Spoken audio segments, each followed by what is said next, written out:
checking in today on February 13th, 2010 from Morelia in the state of Michoacan, Mexico. And I'm riding in the car here with my local tourism expert Rodrigo, who's been showing me around and telling me lots of stuff about the state of Michoacan and the city of Morelia. And I think we are still going through the historic downtown area right now. Yes, we're going south. We're gonna up in the hills. I want to show you a couple things in this side of the city.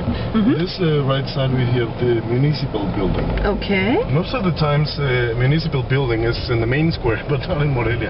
Because in Morelia we have the governor's offices. Yes. So this is a municipal building.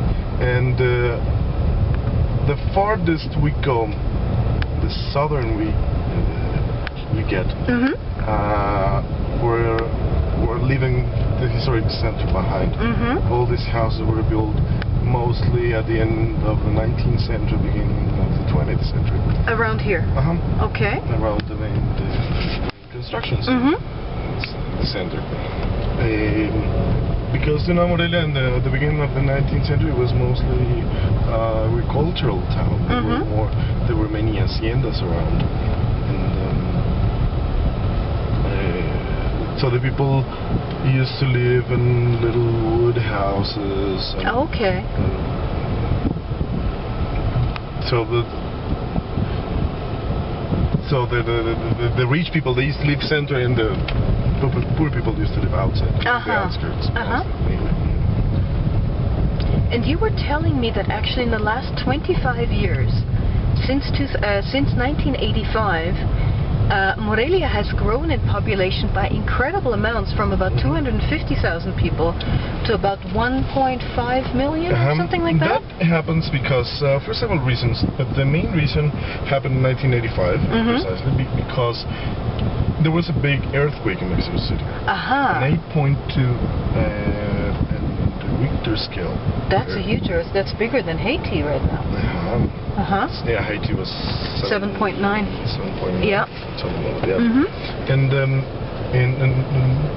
many people died in Mexico City. Many people were affected by the earthquake, and many people moved out. Oh, really? Okay.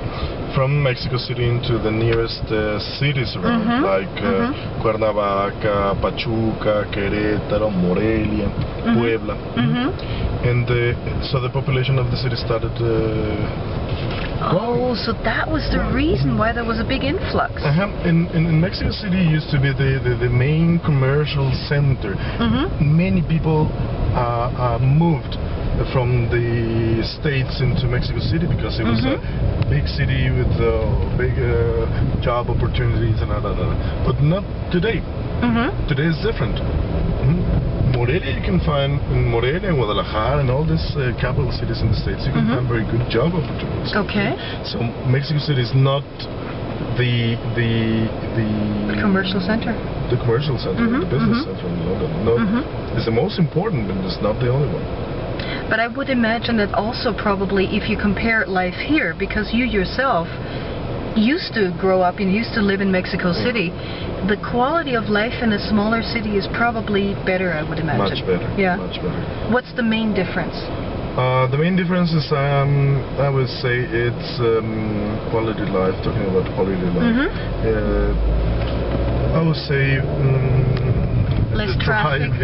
Yeah, less congestion. The air must be better, I would think. The air much cleaner. Yes. What else? In Mexico City, it's 24 million people city. 24 million? 24 million. Oh my God.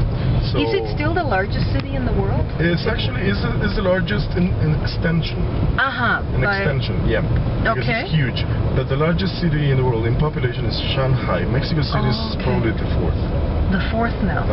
But certainly the largest in the non-Chinese speaking world, probably? Okay. So there's a humongous urban agglomeration, that's for sure. Yes, exactly. And so Mexico City is very difficult. It's very hard to live in Mexico City. Okay. But Morelia is not.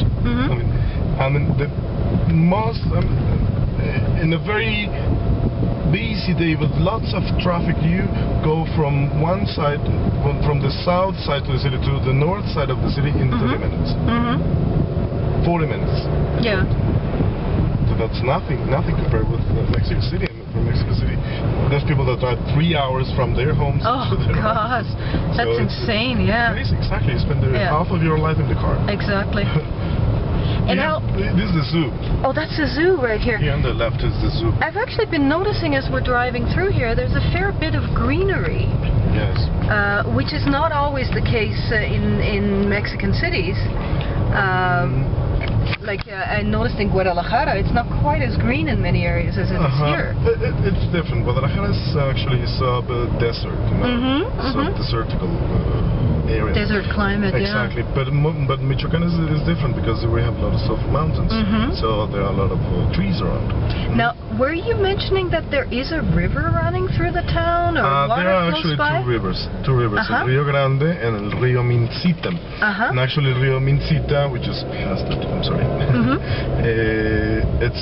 El Rio Mincita is what it was, the south limit of the city. Okay. And El Rio Grande, north limit of the city. Okay. I mean, back in the 19th century. Not any longer. Because we just passed the river, and there's more city ahead of us. And obviously, we are now moving in a much more modern part of the city. All this here looks like it's probably from, well, most definitely post-war. I would say probably 70s and later. Fairly new district of the city. Exactly. All this area was developed basically in the 80s, back in the 80s. 1980s, 1990. We're gonna drive through the we call it colonias. La colonia Vista Bella, la colonia Santa Maria. I like Santa Maria because Santa Maria was a little town away from Morelia. Yeah. No.